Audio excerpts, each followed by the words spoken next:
গল্পতরু চ্যানেলে আপনাদের সাথে আছি আমি রাজ। পড়ছিলাম হুমায়ুন আহমেদের উপন্যাস মধ্যাহ্ন।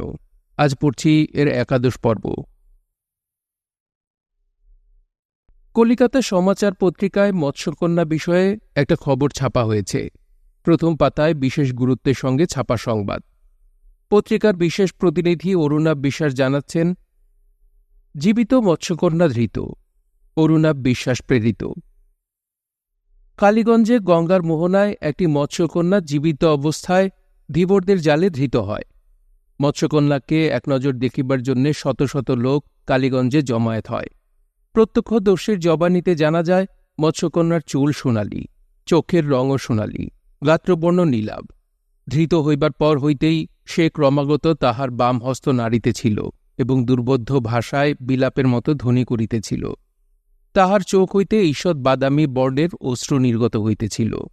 ধৃত হইবার 2 ঘণ্টার মধ্যে অঞ্চলের কিছু বিশিষ্টজনের প্ররোচনায় তাহাকে হত্যা করা হয়।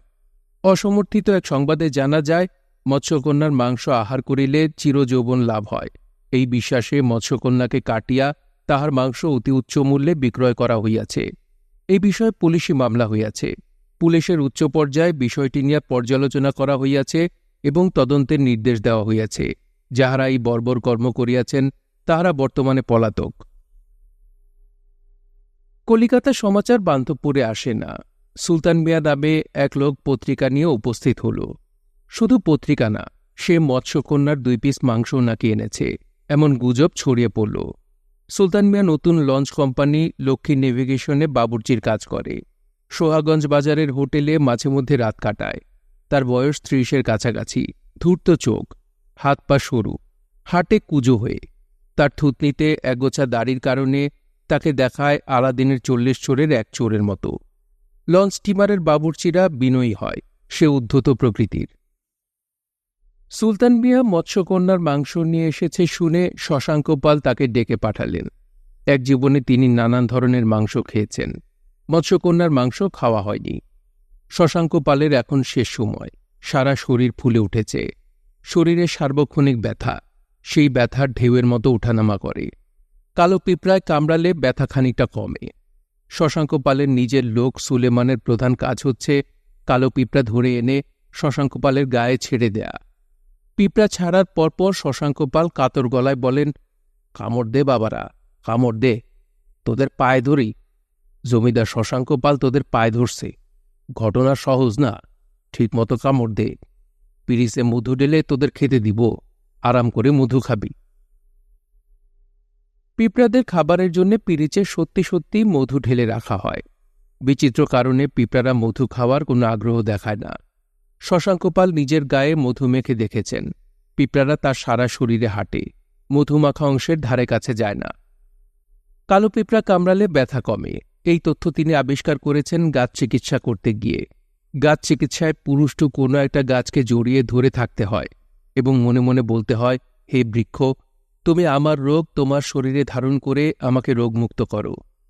রোগ মুক্তি না হওয়া পর্যন্ত গাছ জড়িয়ে থাকার নিয়ম। প্রবল বৃষ্টি এবং গাছের একটা ডাল ভেঙে পড়ার কারণে 8 ঘণ্টার মধ্যেই শশাঙ্ক পাল বিশেষ এই চিকিৎসার ইতি ঘোষণা করেন। লাভের মধ্যে কালো পিঁপড়া কামড়ালে ব্যথা কমে, এই তথ্য আবিষ্কার করেন। সুলতান মিয়া খবর পেয়ে শশাঙ্ক পালের সঙ্গে দেখা করতে এসেছেন। সে সরাসরি তাকাতে পারছে না, কারণ শশাঙ্ক পাল সম্পূর্ণ নগ্ন অবস্থায় পাটিতে শুয়ে আছেন। শীতল পাটির উপর কলাপাতা বিছানো, একজন নিম গাছের ডাল দিয়ে তাকে বাতাস দিচ্ছে। নিমপাতার হাওয়া শরীরের জন্য উপকারী। শশাঙ্ক পাল কিছুক্ষণ আগে বমি করেছেন, মুখ ধোয়া হয়নি। বেশ কিছু পুরুষ্টু নীল রঙের মাছি মুখের চারপাশে উড়াউড়ি করছে। নিমপাতার হাওয়ার কারণে মুখে বসতে পারছে না। তারা হতোদ্যম হয়ে চলেও যাচ্ছে না। রবার্ট ব্রুসের ধৈর্য নিয়ে চেষ্টা করেই যাচ্ছে। শশাঙ্ক পাল বললেন, শরীরে কাপড় রাখতে পারি না, শরীর জ্বালা করে, এই জন্যে ন্যাংটা হয়ে আসি, বুঝেছ? সুলতান মিয়া হ্যাঁ সূচক মাথা নাড়ল। শশাঙ্ক পাল বললেন, তোমাকে দেখে মনে হচ্ছে তুমি বিদেশি মানুষ, তুমি কি আমাকে চেনো? সুলতান মিয়া আবারও হ্যাঁ সূচক মাথা নাড়ল।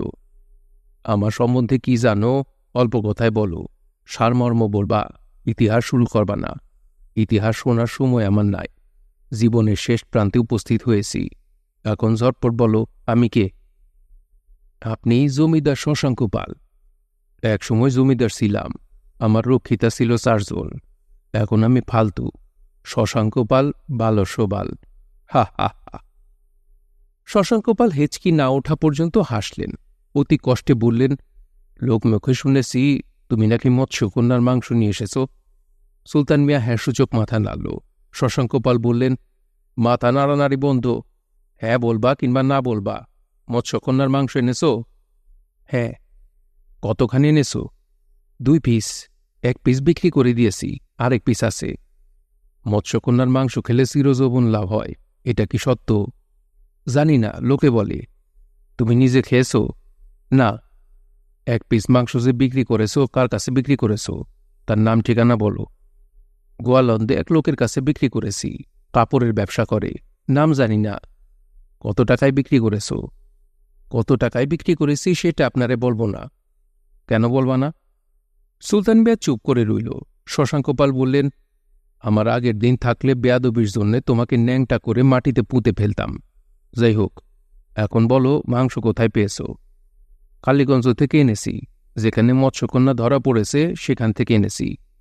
তার অর্থ কি এই যে তুমি নিজ চোখে মৎস্যকন্যা দেখেছ? হুম। শশাঙ্ক পাল ধমক দিয়ে বললেন, আবার কি? আদবের সঙ্গে বলো, দেখেছ কি দেখো নাই? দেখেছি।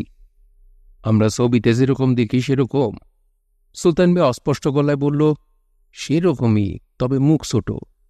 গাত্রবর্ণ কি? নীল। তার বুকের সাইজ কি বাঙালি মেয়েদের মতো, নাকি বুক ও মুখের মতো ছোট? খেয়াল নাই। খেয়াল নাই মানে? বুক দেখো নাই? লজ্জা পেয়েছিলে? মৎস্যকন্যা উদাম গায়ে পানিতে ঘুরে, সে তো শাড়ি দিয়া শরীর ঢাকে না, তারে নগ্ন দেখাই স্বাভাবিক। সুলতান মিয়া বলল, আমি যখন দেখেছি তখন উন্না দিয়া তার বুক ঢাকা ছিল। উন্না দিয়া বুক ঢাকার প্রয়োজন পড়ল কেন? সুলতান মিয়া বলল, অনেক ছোট ছোট পোলাপান ছিল, এই জন্যে ঢাকা হয়েছিল, মাতব্বররা ঢাকতে বললেন। শশাঙ্ক পাল বললেন, তুমি বিরাট মিথ্যুক, এইটা তুমি জানো? তুমি কিছুই দেখো নাই, সব বানায় বলতেছ। তুমি আছো টাকা কামানোর ধান্দায়। 2 পিস মাংস কোনখান থেকে জোগাড় করে সেটা বিক্রির ধান্দায় আছো। যে মাংস তুমি এনেছো, আমার মন বলতেছে সেটা কুকুরের মাংস। তুমি এক ধান্দাবাজ, আমি তোমার চেয়ে বড় ধান্দাবাজ। সুলতান মিয়া বলল, আপনার সঙ্গে কথা পাল্টাপাল্টি করব না, অনুমতি দেন, আমি যাই। শশাঙ্ক পাল বললেন, অনুমতি দিলাম না, তুমি যে ধান্দাবাজ এটা স্বীকার করে তারপর বিদায় হও। সুলতান মিয়া স্বাভাবিক গলায় হাই তুলতে তুলতে বলল, আচ্ছা স্বীকার করলাম, এখন বিদায় দেন। আপনার সঙ্গে আমি বাহাস করব না, আপনি যেটা বলেন সেটাই সত্য। আমার সঙ্গে বাহাস করবা না কেন? আমি কারো সাথেই বাহাস করি না। আমার কাছে 1 টুকরা মাংস আছে, 10,000 টাকা দাম। আপনি ইচ্ছা করলে খরিদ করতে পারেন। শশাঙ্ক পাল বিস্মিত গলায় বললেন, 10,000 টাকা দাম? তুই কস কি? 10,000 টাকায় একজোড়া জীবন্ত মৎস্যকন্যা পাওয়া যায়, তাদের সঙ্গে যৌনকর্ম করা যায়। সুলতান নির্বিকার গলায় বলল, পাওয়া গেলে খরিদ করেন, যৌনকর্ম করতে চাইলে করেন। আপনার বড় পুষ্কুনি আছে, পুষ্কুনিতে ছাড়েন। আমারে তুই তুকারি করবেন না, আমি আপনার কর্মচারী না। শশাঙ্ক পাল নিজের মেজাজ নিয়ন্ত্রণে নিয়ে এলেন। এই বদের বাচ্চার সঙ্গে কথা চালাচালির অর্থ হয় না, মূল প্রসঙ্গে যাওয়াই ভালো। তিনি হাই তুলতে তুলতে বললেন, মাংস খাইতে হয় কিভাবে? রান্না কইরা খাইতে হয় নাকি কাঁচা খাইতে হয়? জানি না। 1,000 টাকা নগদ দিতে পারি, যদি পোষায় দিয়া যা, টাকা নিয়ে যা। সুলতান স্পষ্ট গলায় বলল, না, বলেই বের হয়ে গেল। 1 মুহূর্তের জন্য দাঁড়াল না। শশাঙ্ক পাল ধাঁধায় পড়ে গেলেন। সত্যি কি এর কাছে আসল বস্তু আছে? চিরযৌবন সহজ ব্যাপার না, এর জন্য রাজত্ব দিয়ে দেয়া যায়। রাজত্বের কাছে 10,000 টাকা কোনো টাকাই না। তাছাড়া টাকা দিয়ে তিনি করবেনই বা কি? মৃত্যু মাথার কাছে দাঁড়িয়ে আছে, তিনি মাথা ঘুরাতে পারেন না বলে দেখতে পারেন না। 1 পিস মৎস্যকন্যার মাংস খেলে চিরযৌবন না পাওয়া গেলেও রোগটা তো সারতে পারে। বিষয়টা নিয়ে তিনি কি কারো সঙ্গে আলাপ করবেন? আলাপ আলোচনা করার লোকও নাই, সব ধান্দাবাজ, সবাই আছে নিজের ধান্দায়, কাউকে বিশ্বাসও করা যায় না। মাওলানা ইদ্রিসকে খবর দিয়ে আনা যায়, সেও গাধা, গাধা মাওলানা, হাদিস কোরআনের বাইরে কিছুই জানে না। শশাঙ্ক পাল বিরক্ত গলায় ডাকলেন, সুলেমান, সুলেমান। সুলেমান ঘোড়ায় চড়ে ভিক্ষা করে, দূর দূরান্তে চলে যায়, সেই সব বিষয় জানতে পারে। সুলেমানকে পাওয়া গেল না। জানা গেল কিছুক্ষণ আগে সে ঘোড়া নিয়ে বের হয়েছে। ভিক্ষাবৃত্তির প্রধান সমস্যা হচ্ছে দিনের মধ্যে কিছুক্ষণ ভিক্ষা না করলে পেটের ভাত হজম হয় না। শশাঙ্ক পালের মুখে মাছি বসেছে। নিমপাতা দিয়ে হাওয়া করে মাছি তাড়াবার কেউ নেই। তিনি নিজ হাত দিয়ে তাড়াতে পারেন, তাতে লাভ কি? আবার এসে বসবে। পুকুরঘাটে কে যেন হাঁটাহাঁটি করছে। শুকনা পাতার উপর হাঁটার শব্দ কানে আসছে। শরীর পুরোপুরি নষ্ট হওয়ায় একটা লাভ হয়েছে, কান পরিষ্কার হয়েছে। অনেক দূরের শব্দ শুনতে পান। শশাঙ্ক পাল বললেন, হাঁটে কে? কাছে আসো। কেউ একজন এসে মাথার পেছনে দাঁড়াল। এমনভাবে সে দাঁড়িয়েছে যে তাকে দেখা যাচ্ছে না। শশাঙ্ক পাল বললেন, গাধার মতো মাথার পিছনে দাঁড়াইছ কেন? সামনে আসো, তোমারে দেখি। সারা গায়ে চাদর জড়ানো একজন শশাঙ্ক পালের পায়ের কাছে এসে দাঁড়াল। তুমি কে? আমার নাম লাবুস। সুলেমানের পোলা না? জি। শরীরে চাদর কেন? দরবেশ হয়েছ? এখানে কি চাও? বাবজানের খোঁজে আসছি। সে গেছে ভিক্ষায়। তুমি একটা কাজ করো, আর একটা ঘোড়া জোগাড় করো। বাপ বেটা একসঙ্গে ঘোড়ায় চড়া ভিক্ষা করবা। মনোহর দৃশ্য। হা হা হা। লাবুস তাকিয়ে আছে। তাকে দেখে মনে হচ্ছে না একটি নগ্ন মানুষের দিকে তাকিয়ে থাকতে সে কোনো রকম লজ্জা পাচ্ছে। শশাঙ্কপাল বললেন, নিমের ডাল হাতে নাও, আমারে বাতাস করো। ঘণ্টা হিসেবে পয়সা পাইবা। ঘণ্টায় 2 পয়সা। রাজি আছো? লাবুস জবাব না দিয়ে নিমের ডাল দিয়ে বাতাস শুরু করল। ঘণ্টায় 2 পয়সা তার জন্য যথেষ্ট। আজ সকাল থেকে সে কিছু খায়নি। সে বাবার কাছে এসেছিল দুপুরের খাবারের কোনো ব্যবস্থা করা যায় কিনা সেই খোঁজে। নিমের ডালের হাওয়ায় আরাম লাগছে। মাছিগুলি যে তাড়া খাচ্ছে, এই দৃশ্য দেখেও ভালো লাগছে। শশাঙ্কপাল বললেন, মৎস্যকন্যার মাংস নিয়ে একজন যে বান্দপুর বাজারে এসেছে, এই খবর জানো? লাবুস বলল, না। হারামজাদা 1 পিস মাংসের দাম চায় 10,000 টাকা। থাপড়ায়ের দাঁত ফেলা দরকার। তাকে থাপড়াতে পারবা? লাবুস জবাব দিল না। এক মনে বাতাস করতে লাগল। শশাঙ্কপাল বললেন, বাজারে তারে খুঁজা বাইর করো। তারপর তার 2 গালে 2 চড় দাও। প্রতি চর 1 টাকা হিসেবে 2 টাকা পাইবা। রাজি? লাবুস জবাব দিল না। শশাঙ্কপাল বললেন, কত বড় ধান্দাবাজ! কুকুরের মাংস নিয়ে এসে বলে মৎস্যকন্যার মাংস। আমার কাছে বেচতে চায়। ভাবছে কি এই মাংস খাওয়ার চেয়ে গু খাওয়া ভালো, ঠিক না? লাবুস বলল, ঠিক। শশাঙ্কপাল পরদিন দুপুর 2টার সময় মৎস্যকন্যার মাংস খেলেন। কাঁচাই খেলেন। রান্না করলে যদি গুণাগুণ নষ্ট হয়ে যায়। মাংস খাবার সময় সুলতান সামনে বসে রইল। লবণ ভর্তি মাংস খাওয়ার সময় শরীর উল্টে যাবার মতো হল। শশাঙ্কপাল হাঁপাতে হাঁপাতে বললেন, নুনা ইলিশের মতো স্বাদ। এর কারণ কি? সুলতান বলল, মাংস যাতে নষ্ট হয়ে না যায় এর জন্যে নুন দিয়ে জারানো। সাবায়ে খাওয়ার দরকার কি? ওষুধের ট্যাবলেটের মতো গিলে ফেলেন। এটা তো ওষুধই। অনেক কষ্টে শশাঙ্কপাল মাংস গিললেন। তার কিছুক্ষণের মধ্যেই শরীরে জ্বলুনি শুরু হল, যেন কেউ নাগা মরিচ বেটে শরীরে মাখিয়ে দিয়েছে। এমন ভয়ঙ্কর জ্বলুনি যে শশাঙ্কপালের ইচ্ছা করছে নিজেই টান দিয়ে তার গায়ের চামড়া খুলে ফেলেন। তিনি হাঁপাতে হাঁপাতে বললেন, আমাকে ধরাধরি করে পুষ্কুনির পানিতে ডুবায় রাখো। আমার সর্বাঙ্গ জ্বলে যাচ্ছে গো।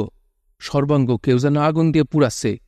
হায় ভগবান, এ কি শাস্তি! তাকে পুকুরের পানিতে ডুবানো হল। 2 জন 2 দিক থেকে হাত ধরে আছে। তিনি মাথা ভাসিয়ে আছেন। মাঝে মাঝে মুখে পানির ছিটা দেয়া হচ্ছে। বান্ধবপুরের মানুষ পুকুরের চারদিকে জড়ো হল। তাদের কৌতূহলের সীমা নাই। শশাঙ্কপাল বললেন, দেখো মিনি মাগনার মজা। মৎস্যকন্যার মাংস খেয়ে আমি হয়েছি মৎস্যপুরুষ। পানিতে বাস করা শুরু করেছি। এমন মজা দেখবা না, কোনো সার্কাস পার্টিতেও এই মজা নাই। সন্ধ্যাবেলা তিনি মাওলানা ইদ্রিসকে খবর দিলেন। ক্ষীণ গলায় বললেন, সবাই মজা দেখতে এসেছে, আপনি নাই, এটা কেমন কথা? মজা ভালো লাগে না? মাওলানা বললেন, আপনি বিরাট যন্ত্রণার মধ্যে আছেন। মানুষের যন্ত্রণা দেখতে ইচ্ছা করে না। এটা কি বললেন মাওলানা? যন্ত্রণা দেখার মধ্যেই আনন্দ। অন্যের যন্ত্রণা হচ্ছে, আমার হচ্ছে না, আনন্দ না? মাওলানা জবাব দিলেন না। শশাঙ্কপাল বললেন, আপনাকে ডেকেছি একটা অতি জরুরি এবং অতি গোপন কথা বলার জন্যে, খোশ গল্প করার জন্যে ডাকি নাই। মাওলানা বললেন, বলেন কথা, আমি আসি। শশাঙ্কপাল ক্ষীণ গলায় বললেন, কথাটা শুধু আপনারে বলবো। দুইজন আমার হাত ধরে আছে, এখন বললে তারাও শুনবে। আমি চাই না তারা শুনুক। এই, তোরা দুইজন আমাকে শুকনায় তোল, কিছুক্ষণের জন্য বিদায় হ। মাওলানার সঙ্গে কথা শেষ হবার পর আবার পানিতে নামাবি। শশাঙ্ক পাল তার অতি জরুরি গোপন কথা মাওলানাকে বলে শেষ করলেন। তাকে আবারও পানিতে নামানো হল। মধ্যরাত থেকে তিনি বিকারগ্রস্তের প্রলাপ শুরু করলেন। অতি উচ্চ কণ্ঠে বলতে শুরু করলেন, তোমরা যারা আমার আশেপাশে আসো তারা শোনো, মন দিয়ে শোনো। স্বর্গনরক সবই আছে। আমি অবিশ্বাসী নাস্তিক ছিলাম, এখন আস্তিক। আমি ডান চোখে স্বর্গ দেখছি, একই সঙ্গে বাম চোখে নরক দেখছি। স্বর্গ সম্পর্কে এতদিন যা শুনেছি সবই ভুল। স্বর্গ তোমাদের সবার কল্পনার চেয়েও মনোহর। স্বর্গে যারা বাস করেন তারা এক জায়গা থেকে আরেক জায়গায় ভাসতে ভাসতে যান। নরকের কথা কিছু বলবো না, নরক তোমাদের সবার কল্পনার চেয়েও ভয়ঙ্কর। ভগবান, আমাকে ক্ষমা করো, ভয়ঙ্কর নরকের হাত থেকে আমাকে রক্ষা করো। বিকারগ্রস্তের মতো চিৎকার করতে করতেই শশাঙ্ক পালের মৃত্যু হল। বড়গাঙের পাশে নিমাই শ্মশান ঘাটে তার চিতার আয়োজন হল। মুখাগ্নি করার কাউকে পাওয়া যাচ্ছে না। পুরোহিত বললেন, নিকটাত্মীয়র অভাবে তাকে পিতৃসম জ্ঞান করতেন এমন কেউ মুখাগ্নি করতে পারেন? মরা পোড়ানো দেখতে প্রচুর জনসমাগম হল। পুরোহিতের কথাতে তাদের মধ্যে থেকে কাউকে এগিয়ে আসতে দেখা গেল না। পুরোহিত বললেন, অধর্মের সব বর্ণের যে কেউ হলেই হবে, প্রয়োজনে নিম্ন বর্ণের যে কেউ আসতে পারেন, শাস্ত্রে এই বিধান রাখা হয়েছে। কেউ এগিয়ে আসছে না। এদিকে আকাশে মেঘ জমতে শুরু করেছে। চৈত্র বৈশাখে ঝড় বৃষ্টি হয়। লক্ষণ দেখে মনে হচ্ছে আজ বড় ধরনের ঝড় হবে। বাতাস থমথমে। পুরোহিত বললেন, কেউ কি আসবেন? ভিড়ের মধ্যে কেউ একজন বলল, অন্য ধর্মের কেউ কি এই কাজটা করতে পারেন? আপনি কে? আমি হাফেজ ইদ্রিস। হ্যাঁ, পারবেন। সম্পূর্ণ নগ্ন অবস্থায় শশাঙ্ক পালকে উপর করে শোয়ানো হয়েছে। তার মাথা উত্তরমুখী। মাওলানা ইদ্রিস আগুন হাতে নিয়ে পুরোহিতের সঙ্গে মন্ত্রপাঠ করছেন। ওম দেবাস চাগ্নি মোখা এনং দহন্তু। মন্ত্রপাঠের শেষে চিতা প্রদক্ষিণ শুরু হল। পুরোহিত মন্ত্র পড়ছেন, মাওলানা ইদ্রিস বিড়বিড় করে সেই মন্ত্র বলছেন। ওং কৃত্যাত দুষ্কৃত্যং কর্মজান্তা বাপ্যজান্তা মৃত্যুকাল বংশ প্রাপ্য নরং পঞ্চতমাগতম ধর্মাং ধর্মসীমাযুক্তং লোভমোহ সমাবৃত দহয়ং সর্বগাত্রাণি দিব্যান লোকান ম গচ্ছাতি। তিনি জ্ঞানত বা অজ্ঞানবশত অনেক দুষ্কৃত কাজ করেছেন। মানুষের মৃত্যু প্রাপ্য। প্রকৃতির এই বিধানে তিনি মৃত্যুবরণ করেছেন। এই ব্যক্তির ধর্ম অধর্ম লোভ মোহ সমাবৃত হয়েই মৃত্যু হয়েছে। এখন হে অগ্নিদেব, আপনি তাকে দহন করে দেবলোকে নিয়ে যান। মুখে আগুন দেওয়া মাত্রই ঝড় শুরু হল। বাতাস পেয়ে আগুন তেজি হল। নামল বৃষ্টি। সেই বৃষ্টিতেও আগুন নিভল না। লোকজন সবাই বিদায় নিয়েছে। পুরোহিত এবং মাওলানা ইদ্রিস বসে আছেন। আধা টিন কেরোসিন বেঁচে গেছে। এই কেরোসিন পুরোহিতের প্রাপ্য। মাওলানার সামনে এই টিন নিয়ে যেতে তার লজ্জা লাগছে। বিধর্মী মানুষ, নিশ্চয়ই জানে না বেঁচে যাওয়া সবকিছুই পুরোহিতের প্রাপ্য। সে হয়তো ভেবে বসবে লোভী পুরোহিত। এককালের অতি প্রতাপশালী জমিদার শশাঙ্ক পালের মৃত্যু হল 12ই চৈত্র 1347 সনে। ইংরেজি 23 মার্চ 1940। বিশেষ একটা দিন। ওই দিন শেরে বাংলা একে ফজলুল হক লাহোর প্রস্তাব ঘোষণা করেন। লাহোর প্রস্তাবে উত্তর পশ্চিম এবং পূর্বাঞ্চলের মুসলিম সংখ্যাগরিষ্ঠ এলাকায় দুটি স্বাধীন রাষ্ট্র গঠনের প্রস্তাব ওঠে। লাহোর অধিবেশনে সভাপতিত্ব করেন মোহাম্মদ আলী জিন্নাহ। দ্বিতীয় বিশ্বযুদ্ধ তখন পুরোদমে চলছে। জার্মান আর্মি গ্রুপ সি বেলজিয়ামের ভেতর দিয়ে ঢুকে পড়ে নেদারল্যান্ড আক্রমণ করেছে। অতি অল্প সময়ে তারা ফ্রান্সের গভীরে ঢুকে যায়। দুর্ভেদ্য মাজিনো লাইন কোনো কাজেই আসে না। লন্ডনে চলতে থাকে টানা বিমান আক্রমণ।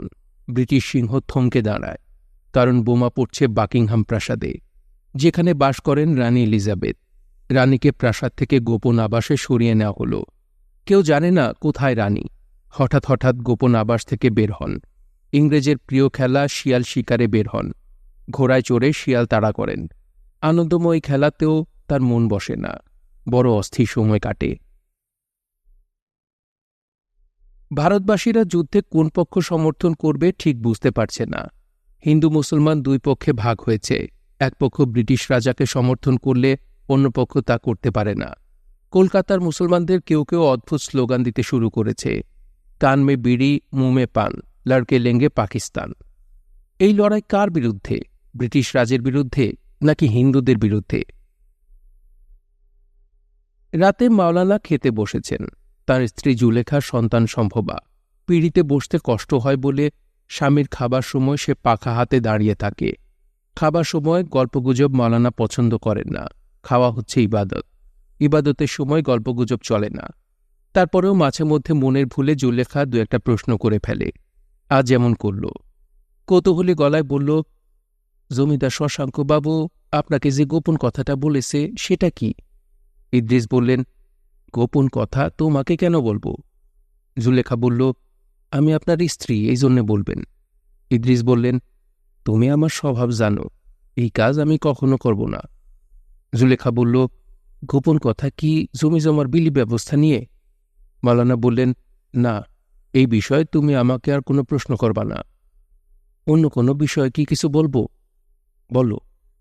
আপনি নামাজ কালাম ছেড়ে দিয়েছেন কেন? লোক মুখে শুনলাম শশাঙ্কপালের মুখাগ্নি করেছেন। আপনি তার কে? মাওলানা জবাব দিলেন না। তার কপালে কুঞ্চন রেখা দেখা দিল। জুলেখা নিচু গলায় বলল, আমি আপনার সঙ্গে বাস করতে আসার পরই আপনি নামাজ কালাম ছেড়েছেন। নিজেকে আমার দোষী মনে হয়। ইদ্রিস বললেন, কে দোষী কে নির্দোষী সেই বিচার আল্লাপাক করবেন, এইসব নিয়ে চিন্তা করবা না। লোকে বলে আপনার মাথা নাকি পুরোপুরি খারাপ হয়েছে, এটা কি সত্যি? ইদ্রিস বললেন, আমি বাস করি তোমার সাথে, আমার মাথা খারাপ হলে সবের আগে তুমি বুঝবা। জুলেখা বলল, রাতে আপনি ঘুমান না, উঠানে মোড়ার উপর বসে থাকেন। চিন্তা করি, এই জন্যে ঘুমাই না। মানুষ ঘুমের মধ্যে চিন্তা করতে পারে না, চিন্তা করতে হয় জাগ্রত অবস্থায়। কি নিয়ে চিন্তা করেন? সেটা তোমারে বলবো না। কেন বলবেন না? কেউ তো আপনারে বলে নাই চিন্তার বিষয় নিয়ে তুমি তোমার স্ত্রীর সঙ্গে আলাপ করবা না। কেউ তো আপনারে নিষেধ করে নাই। ইদ্রিস চাপা গলায় বলল, নিষেধ করেছে। জুলেখা আগ্রহ নিয়ে বলল, কে নিষেধ করেছে? প্রশ্নের জবাব না দিয়ে মাওলানা খাওয়া শেষ করে হাত ধোয়ার জন্যে বারান্দায় চলে গেলেন। বারান্দায় কলসি ভর্তি পানি এবং লোটা রাখা আছে। মাওলানা বারান্দায় এসেই ডান পায়ে মেঝেতে কয়েকবার বাড়ি দিলেন। মাস চারেক হল বাড়িতে একটা সাপ দেখা যাচ্ছে, বিশাল শঙ্খচূড়। বাস্তুসাপের বিষয়ে কোনো ব্যবস্থা নেওয়া যায় না। বাস্তুসাপ গৃহস্থের জন্য মঙ্গল এবং কল্যাণ নিয়ে আসে। তাছাড়া জুলেখার সন্তান হবে, এই সময় কোনো জীবজন্তুকে কষ্ট দেওয়া সম্পূর্ণ নিষেধ। জুলেখা পিতলের একটা বাটিতে প্রতিদিন সাপের জন্য দুধ রেখে দিচ্ছে। সাপকে কখনো দুধ খেতে দেখা যায়নি, তবে বাটির দুধ থাকছে না, কেউ একজন খেয়ে নিচ্ছে। সাপের কারণে খরচ বেড়েছে। সারা রাত খাটের নিচে হারিকেন জ্বালিয়ে রাখতে হয়। যুদ্ধের কারণে কেরোসিনের দাম প্রতিদিনই বাড়ছে। বাজারে বলাবলি হচ্ছে কয়েকদিন পর এক ফোঁটা কেরোসিনও পাওয়া যাবে না। সব কেরোসিন চলে যাচ্ছে ফৌজিদের কাছে। তারা সারা গায়ে কেরোসিন মেখে বনে জঙ্গলে যুদ্ধ করে। কেরোসিন মাখার কারণে সাপখোপ পোকামাকড় তাদের কাছে আসে না। মাওলানা উঠানে তার নির্দিষ্ট জায়গায় মোড়ার উপর পা তুলে বসেছেন। চিন্তা এখনো শুরু করেননি। জুলেখা খাওয়া দাওয়া শেষ করে পান নিয়ে তার কাছে আসবে। তিনি পান চিবাতে চিবাতে চিন্তা শুরু করবেন। তার আজ রাতের চিন্তার বিষয় ঠিক করা আছে। শশাঙ্কপালের যন্ত্রণা দেখে চিন্তাটা মাথায় এসেছে। তিনি অতি সাধারণ একজন মানুষ হয়েও অন্যের যন্ত্রণা সহ্য করতে পারেন না। পরম করুণাময় আল্লাপাক কিভাবে তার সৃষ্ট জগতের যন্ত্রণায় নির্বিকার থাকেন? অনন্ত নরকে তার সৃষ্ট প্রাণী মানুষ জ্বলতে পুড়তে থাকবে, আর তিনি থাকবেন নির্বিকার? তাহলে কি তিনি এমন একজন যিনি যন্ত্রণাবোধ থেকে সম্পূর্ণ মুক্ত? তাই যদি হয়, তাহলে তো তিনি আনন্দবোধ থেকেও মুক্ত। সেরকমই কিছু হবে। সূরা ইখলাসে তিনি বলেছেন, ওয়ালাম ইয়াকুল্লাহু কুফুয়ান আহাদ, যার অর্থ আমার সমকক্ষ কেহই না। মাওলানা মনে করেন এই অনুবাদ ঠিক না। অনুবাদটা হবে, আমি অন্য কারোর মতো নই। পান নেন। ইদ্রিস পান নিলেন। জুলেখা হাতে করে পিঁড়ি নিয়ে এসেছে। সে বাওলানার পাশে পিঁড়ি রেখে পিঁড়িতে বসতে বসতে বলল, আজ রাতে আমিও আপনার মতো চিন্তা করব। মাওলানা আগ্রহ নিয়ে বললেন, কি নিয়ে চিন্তা করবা? আমার মেয়েটারে নিয়ে চিন্তা করব। তোমার যে মেয়ে হবে এটা তুমি কেমনে জানো? ছেলেও তো হইতে পারে। পেটে সন্তান ছেলে না মেয়ে এই রহস্য আল্লাহ পাক ভেদ করেন না, জন্মের পরে তিনি রহস্য ভেদ করেন। জুলেখা বলল, আমার যে মেয়ে হবে এইটা আমি জানি, তাকায় দেখেন আমার চেহারা অনেক সুন্দর হয়েছে, এর অর্থ জানেন? না, এর অর্থ আমার মেয়ে হবে, মেয়েরা মা সুন্দরী, মেয়ের মা সুন্দরী, ছেলের মা বান্দরী। মাওলানা জবাব দিলেন না। ঝড় বৃষ্টির শেষে চৈত্র মাসের মেঘশূন্য আকাশ, এত বড় চাঁদ উঠেছে, নিশ্চয় পূর্ণিমা, গাছপালার ফাঁক দিয়ে জ্যোৎস্না গলে গলে পড়ছে। কি অপূর্ব দৃশ্য! শশাঙ্ক পাল এই দৃশ্য আজ দেখতে পারছেন না, কিংবা কে জানে এর চেয়ে অনেক সুন্দর দৃশ্য তিনি দেখছেন। আল্লাপাক তাকে ক্ষমা করেছেন। হয়তো তিনি তাকে বলেছেন, পৃথিবীতে শেষ দিনগুলি তোর অনেক কষ্টে গেছে, এখন আয়, আরাম কর, তোকে দিলাম চিরযৌবন। জুলেখা মিষ্টি করে ডাকল, মীরার বাপ। মাওলানা চমকে উঠে বললেন, কি বললা? জুলেখা চাপা হাসি হাসতে হাসতে বলল, আপনারে মীরার বাপ বলে ডাকলাম, আমি আমার মেয়ের নাম রাখব মীরা। হিন্দু নাম? নামের কোনো হিন্দু মুসলমান নাই, নাম নামাজ রোজা করে না, পূজা করে না, নাম মানুষের একটা পোশাক, পোশাকের কি কোনো ধর্ম আছে? ইদ্রিস বিস্মিত হয়ে বললেন, তোমার ভালো বুদ্ধি। জুলেখা ছোট্ট নিঃশ্বাস ফেলে বলল, আমি জানি আমার ভালো বুদ্ধি, মানুষ আমার রূপটা শুধু দেখে, বুদ্ধি দেখে না। আপনি দেখেছেন, আমার ভালো লাগলো। ইদ্রিস বললেন, আর একটা পান খাবো। জুলেখা বলল, পান দিতেছি, তার আগে একটা কথা বলি, মন দিয়া শুনেন। শশাঙ্ক পাল আপনার একটা গোপন কথা বলেছে, আপনি যেটা আমারে বলেন নাই। আমার একটা গোপন কথা আছে, সেটা আপনার এখন বলবো। বলো। আমার মেয়েটার জন্মের পর আমি আপনারে ছেড়ে চলে যাব। মাওলানা অবাক হয়ে বললেন, কেন? জুলেখা স্বাভাবিক গলায় বলল, আমার কারণে আপনি বিরাট বিপদে পড়েছেন, সমাজে পতিত হয়েছেন, নামাজ কালাম ছেড়েছেন, মাথা খারাপের দিকে যাইতেছেন, আমি আপনারে মুক্তি দিব। মেয়েটাকে কি নিয়ে যাবে? না, তাকে আপনার কাছে দিয়ে যাব। আপনি মেয়েটারে ভালো মানুষ হওয়া শিখাইবেন। আমি চাই আমার মেয়ে আপনার মতো ভালো মানুষ হোক। জুলেখার চোখ দিয়ে টপ টপ করে পানি পড়ছে, গাল ভেজা, ভেজা গালে চাঁদের আলো চকচক করছে। মাওলানা বিস্মিত গলায় বললেন, কাঁদতেছ কেন? জুলেখা সঙ্গে সঙ্গে চোখ মুছে বলল, আর কাঁদব না, বলেই সে ফিক করে হাসল। মাওলানা মুগ্ধ হয়ে স্ত্রীর দিকে তাকিয়ে রইলেন। তার স্ত্রী যে পৃথিবীর অতি রূপবতীদের একজন, এটা তার মনেই থাকে না। হঠাৎ হঠাৎ বুঝতে পারেন, তখন তার বড় বিস্ময় লাগে। পবিত্র কোরআন শরীফে বেহেশতের আয়তচক্ষু হুরদের বর্ণনা আছে। তারা কি জুলেখা নামের এই মেয়ের চেয়েও সুন্দর? আল্লাপাক যখন বলেছেন তখন অবশ্যই সুন্দর, কিন্তু সেই সৌন্দর্য কী রকম? কাকে আমরা সৌন্দর্য বলি? ফুল সুন্দর লাগে কেন? পাতাকে ফুলের মতো সুন্দর লাগে না, অথচ ফুলকে লাগে। ফুলের গন্ধ আছে এই জন্যে কি? গন্ধ ছাড়াও তো ফুল আছে, সেই ফুলও তো সুন্দর। জুলেখা বলল, কি চিন্তা করেন? মাওলানা জবাব না দিয়ে আকাশের দিকে তাকালেন। আকাশে পূর্ণ চন্দ্র, সেই চন্দ্র সুন্দর লাগছে। সুন্দর তাহলে কি? জুলেখা বলল, গান শুনবেন? মাওলানা বললেন, না, গান বাজনা নিষেধ আছে। নিষেধ থাকলেও শুনেন, আপনারা গান শুনাইতে ইচ্ছা করতেছে। বেহেশতে হুরদের গান শুনবেন, দুনিয়াতে আমি শোনাব, তখন তুলনা করবেন। জুলেখা, গান শুনব না। আপনি চন্দ্র দেখতেছেন, আমি চন্দ্র নিয়ে গান করব। বলেই জুলেখা গান শুরু করল। ও আমার চন্দ্র সখারে, তোর কারণে হইলাম দিওয়ানা। ও আমার চন্দ্র সখারে, মিছামিছি হইছি দিওয়ানা। আকাশের চাঁদের দিকে আরও একজন তাকিয়ে আছে, তার নাম লাবুস। সে বসে আছে লঞ্চ ঘাটায়। মাঝরাতে ভেপু বাজিয়ে লক্ষ্মী নেভিগেশন কোম্পানির শেষ লঞ্চ গোয়ালন্দ থেকে আসে। দূরের লঞ্চটাকে মনে হয় ঝাড়বাতি। ঝাড়বাতিটা আস্তে আস্তে লঞ্চের আকৃতি নেয়, দেখতে ভালো লাগে। আজকের দিনটা লাবুসের ভালো কেটেছে। দুপুরে খাওয়া না হলেও সন্ধ্যায় ভরপেট খেয়েছে। খাওয়ার আয়োজন শশাঙ্ক পালের বাড়িতে। শ্মশান যাত্রীদের জন্য খিচুড়ির আয়োজন ছিল। খিচুড়ি খেতে কেউ আসেনি। লাবুস কলাপাতা নিয়ে বসেছে। বাবুর্চি কলাপাতায় খিচুড়ি ঢালতে ঢালতে বলল, শ্মশান যাত্রীর খাওয়া খায় মুসলমানি, এর নাম কলিকাল। লাবুস বলল, অভাবের কোনো হিন্দু মুসলমান নাই। বাবুর্চি বলল, কথা কইস না, মুখ বন্ধ করে খা, যত পারস খা, পাশের চাউলের খিচুড়ি সব নষ্ট। লাবুস মুখ বন্ধ করেই খেয়ে গেল। 3-4 দিনের খাবার একসঙ্গে খেয়ে ফেলার ব্যবস্থা নেই। ব্যবস্থা থাকলে সে খেত, তাহলে আগামী কয়েকদিন তাকে আর খাওয়া নিয়ে চিন্তা করতে হতো না। মানুষ হবার প্রধান সমস্যা সে জরুরি কোনো জিনিসই জমা করে রাখতে পারে না। দিনের খাবার দিনে খেতে হয়, দিনের ঘুম দিনে ঘুমাতে হয়। খাওয়া এবং ঘুম কোনোটি জমা রাখা যায় না। লঞ্চ ভোঁ দিচ্ছে। কিছুক্ষণের মধ্যেই বাঁকের ভেতর থেকে তাকে দেখা যাবে। আজ আকাশে থালার মতো চাঁদ।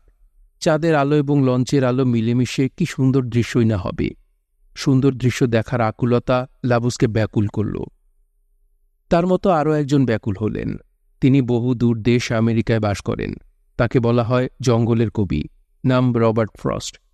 তিনি জঙ্গলের আলো ছায় হেঁটে বেড়ান এবং প্রায়ই বলেন, অদ্ভুত সুন্দর এই পৃথিবীর সঙ্গে তার প্রেমিকের কলহের মতো কলহ। I had a lover's quarrel with the world. Were an epitaph to be my story. I would have a short one ready for my own. I would have a written of me on my stone. I had a lover's quarrel with the world. বান্ধবপুর বাজারে এক কোটি সাহারা চালের আড়ত।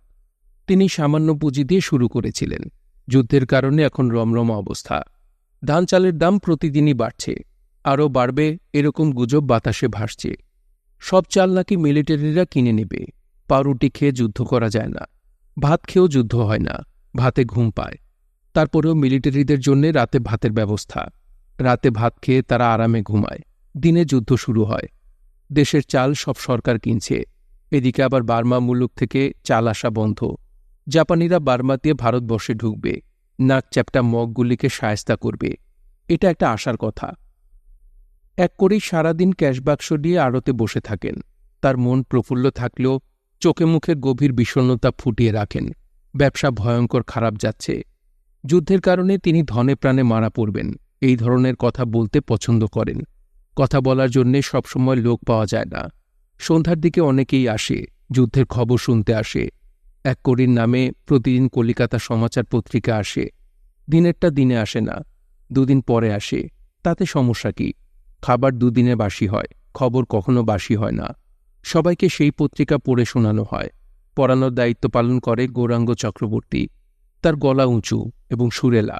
বিভিন্ন পূজা পার্বণে তিনি সুরেলা গলায় মাথা দুলিয়ে যখন ব্রত কথা পাঠ করেন, তখন ভক্তিমতী হিন্দু নারীদের চোখে আবেগে পানি আসে। বিদেশে গেল পতি, সে হতে সবিত্রী সতী। দিবারাতি করিছে রোদন, পতির বিরহে তার দেহ হল চর্মসার। ছয় যায় করিছে গুঞ্জন। কলিকাতা সমাচার এক করে প্রথম পড়েন। যে কাগজটা খরচপাতি করে আনায় সেই প্রথম পড়বে, এটাই নিয়ম। এক করে সময় নিয়ে পড়েন। খবরের কাগজ পাঠ যারা শুনতে এসেছে তাদের আগ্রহ এবং কৌতূহল বাড়ানোর জন্য দু একটা মন্তব্য করেন। দু একটা শিরোনাম গলা খাকারি দিয়ে নিজেই পড়েন। ইংল্যান্ডে বৃষ্টির মতো বোমাবর্ষণ, ব্রিটিশ সিংহ কম্পমান, ফ্রান্সের গভীরে অপ্রতিরোধ্য হিটলার।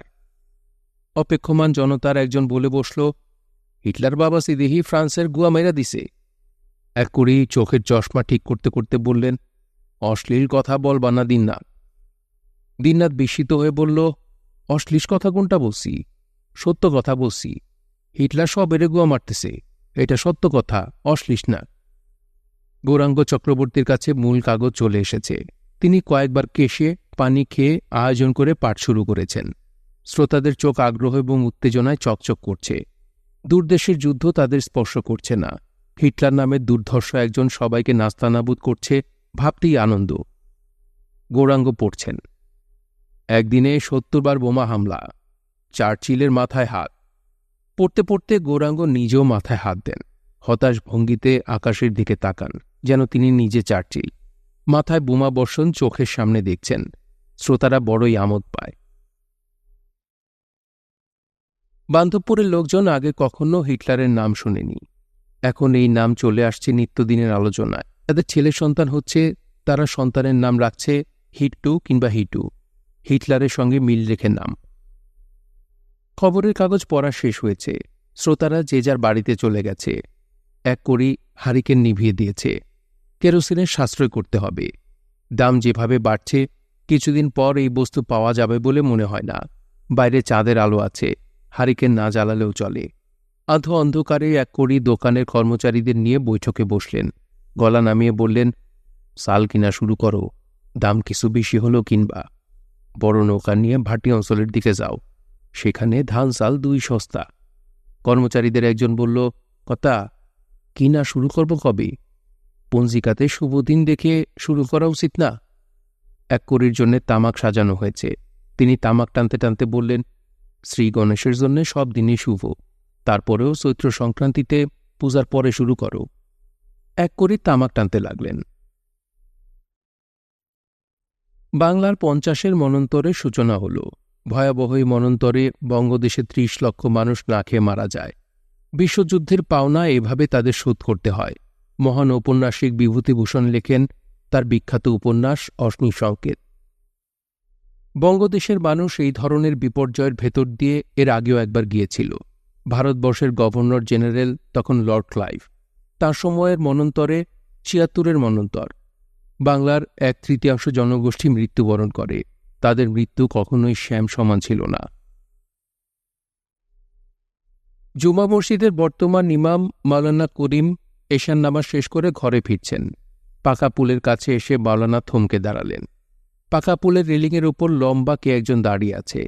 তার গায়ে সাদা চাদর। সে আকাশের দিকে তাকিয়ে আছে।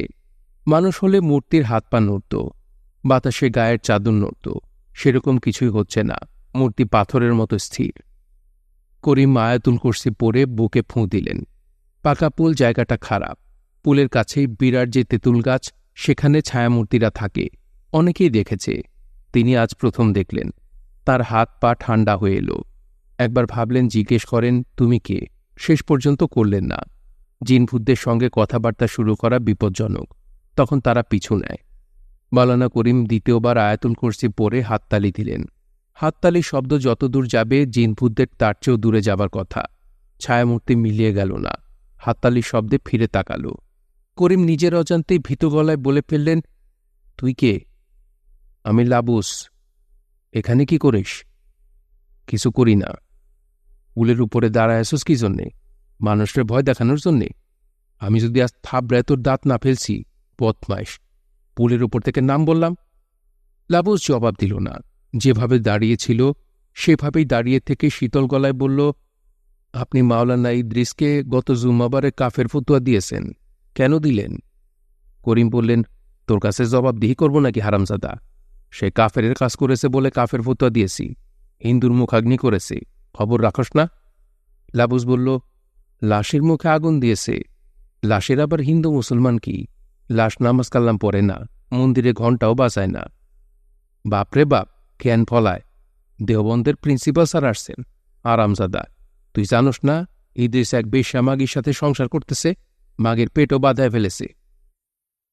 জুলেখা লাবুসের মা। করিমের কঠিন কথাতে লাবুসের কোনো ভাবান্তর দেখা গেল না।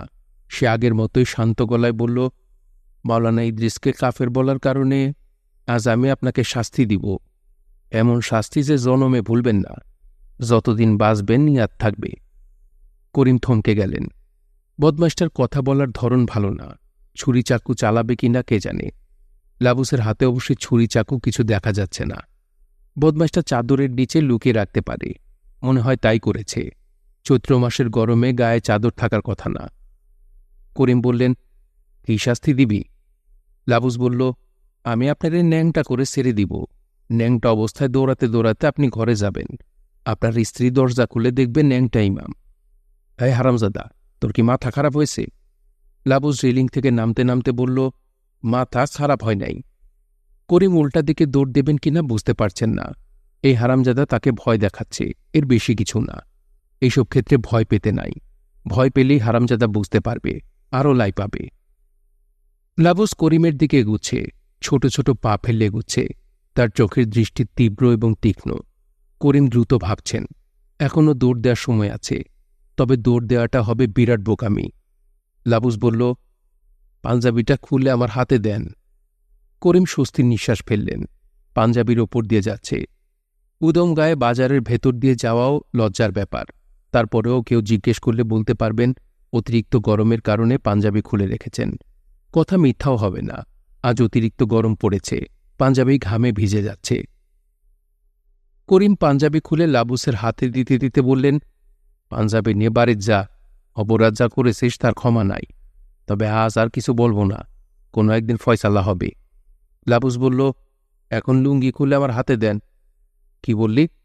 একবার তো বলেছি, আবার বলি, লুঙ্গি খুলে আমার হাতে দেন, নিজে না দিলে আমি টান দিয়া খুলব। করিমের হাত পা জমে গেল। তার কান দিয়ে মনে হচ্ছে ধোঁয়া বের হচ্ছে, চোখ ঝাপসা। মেঘের ভেতর থেকে চাঁদ বের হয়েছে, ফকফকা চাঁদের আলো। করিম দুই হাতে লজ্জা ঢেকে কুঁজো হয়ে দাঁড়িয়ে আছেন। লাবুসের হাতে মাওলানার লুঙ্গি পাঞ্জাবি। লাবুস সহজ গলায় বলল, বাজারের ভিতর দিয়ে যেতে পারবেন না, বাজারে হরিনাম জপ হচ্ছে, নদীর পাড় দিয়ে চলে যান, কেউ দেখবে না। বাজারের দিক থেকে বিড়ি টানতে টানতে কে যেন আসছে। দূর থেকে বিড়ির আগুনের ওঠানামা দেখা যাচ্ছে। করিম রাস্তা ফেলে নদীর পাড়ের দিকে দৌড় দিলেন। রাত তেমন বেশি হয়নি। ঘাটের নৌকার মাঝিরা নিশ্চয়ই জেগে আছে, তাদের কেউ না কেউ অবশ্যই দেখবে। জঙ্গলে লুকিয়ে থাকা ভালো, রাত গভীর হলে বাড়ি ফিরবেন। জঙ্গলে বসে থাকারও হাজার সমস্যা আছে। সাপখোপের সমস্যা, অতিরিক্ত গরমে তারা সবাই গর্ত থেকে বের হয়েছে। পালপাড়ার এক বউ গত বুধবার দুপুরে সাপের কামড়ে মারা গেছে। কচুল্লতি সন্ধানে সে জঙ্গলে ঢুকেছিল। কচু গাছের নিচে হাত দেয়া মাত্র সাপ ঠোকর দিল। আল্লাহ মাবুদ জানে তার কপালে সাপের হাতে মৃত্যু আছে কিনা। শুনছিলেন হুমায়ুন আহমেদের উপন্যাস মধ্যাহ্ন। পড়ছিলাম এর 11 পর্ব। উপন্যাসটি আপনাদের কাছে কেমন লাগছে তা অবশ্যই কমেন্ট করে আমাদেরকে জানাতে পারেন। ভালো লাগলে একটি লাইক করবেন, চাইলে শেয়ার করে অন্যকে শোনার সুযোগ করে দিতে পারেন। সবাই ভালো থাকবেন, সুস্থ থাকবেন এবং গল্পতরুর সঙ্গেই থাকবেন। ধন্যবাদ।